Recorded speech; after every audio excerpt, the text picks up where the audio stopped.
ಇಂದೇ ಡೌನ್ಲೋಡ್ ಮಾಡಿ ಮತ್ತು ನಿಮ್ಮ ನೆಚ್ಚಿನ ಶೋಗಳನ್ನು ಆನಂದಿಸಿ.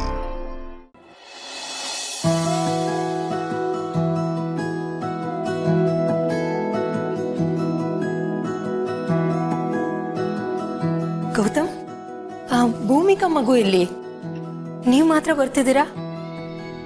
ಅವ್ರು ನಿಮ್ ಜೊತೆ ಬರ್ಲಿಲ್ವಾ?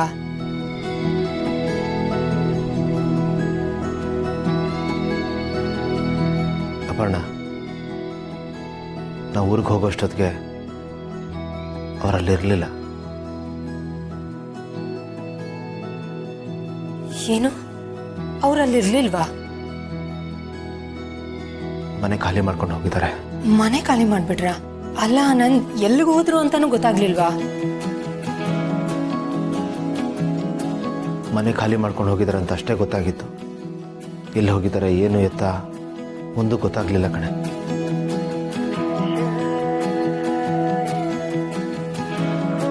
ತುಂಬ ಖುಷಿಯಿಂದ ಹೋದ್ವಿ, ಆದರೆ ಖಾಲಿ ಕೈಲಿ ವಾಪಸ್ ಬರೋ ಥರ ಆಗೋಯ್ತು.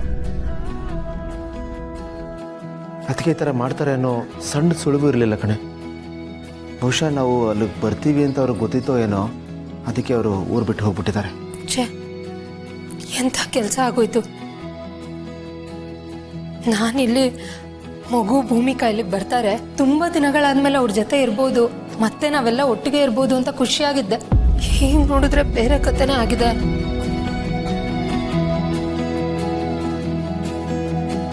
ನನಗೆ ಗೊತ್ತಿತ್ತು ಅಪರ್ಣ, ಇದು ಹೀಗೆ ಆಗುತ್ತೆ ಅಂತ.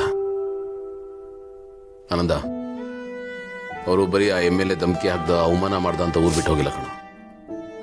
ನನ್ನ ಮೇಲಿನ ಕೋಪಕ್ಕೆ ಹೋಗಿರೋದು. ಮಲ್ಲಿನೂ ಮೊಬೈಲ್ ಸ್ವಿಚ್ ಆಫ್ ಮಾಡ್ಕೊಂಡಿದ್ದಾಳೆ. ಭೂಮಿಕಾ ನಂಗೆ ಮೊದಲೇ ಹೇಳಿದ್ರು, ಅಪರ್ಣ ನನ್ನ ಮೀಟ್ ಮಾಡಕ್ಕೆ ಟ್ರೈ ಮಾಡಬೇಡಿ, ನನ್ನ ತಂಟೆಗೆ ಬರಬೇಡಿ, ಆಮೇಲೆ ಏನಾಗುತ್ತೋ ಅದಕ್ಕೆ ನೀವೇ ಹೊಣೆ ಆಗ್ತೀರಾ ಅಂತ. ಅವ್ರು ಹೇಳ್ದಾಗೆ ಮಾಡಿದ್ದಾರೆ, ಊರು ಬಿಟ್ಟೋದ್ರು. ಗೆಳೆಯ, ದಯವಿಟ್ಟು ನನ್ನ ಕ್ಷಮಿಸ್ಬಿಡ.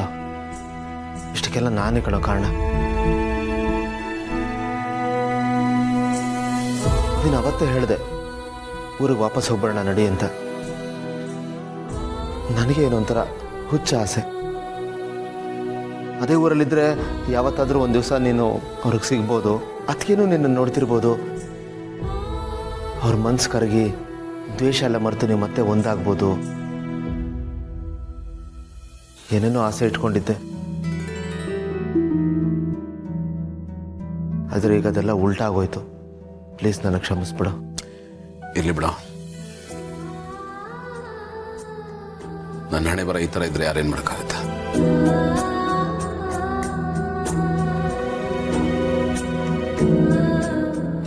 ಅಟ್ಲೀಸ್ಟ್ ಅವ್ರು ಅಲ್ಲಿದ್ದಿದ್ರೆ ನನ್ನ ಮಗ ಭೂಮಿಕಾ ಊರಿನಲ್ಲಿದ್ದಾರೆ ಅಂತ ನೆಮ್ಮದಿಯಾಗಿರ್ತಿದ್ದೆ.